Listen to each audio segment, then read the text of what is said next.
అస్సలం అలైకుం.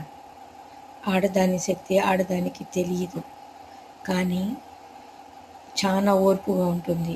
ఓర్పు సహి ఓర్పు ఇదైపోయిందో ప్రళయం వస్తుంది ఆడదాని దగ్గర.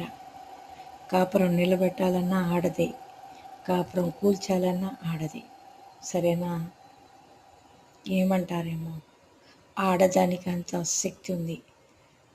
భూమి ఉన్నంతసేపు ఉంటుంది, బరువు మోసినంతసేపు మోస్తుంది. భూమి గద్దరిల్లితే ఎట్టుంటుందో భూకంపం, సముద్రం చూడడానికి ప్రశాంతంగా ఉంటుంది. సునామీ వచ్చిందంటే అంతా కమ్మేస్తుంది. అలాంటి పవర్ ఆడది. నిప్పు పెట్టాలన్నా ఆడదే, నిప్పు ఆర్పాలన్నా ఆడదే. సరేనా? అర్థం చేసుకొని అందరూ లైక్ చేయండి. మంచి మంచి మాటలతో మళ్ళా కలుస్తా.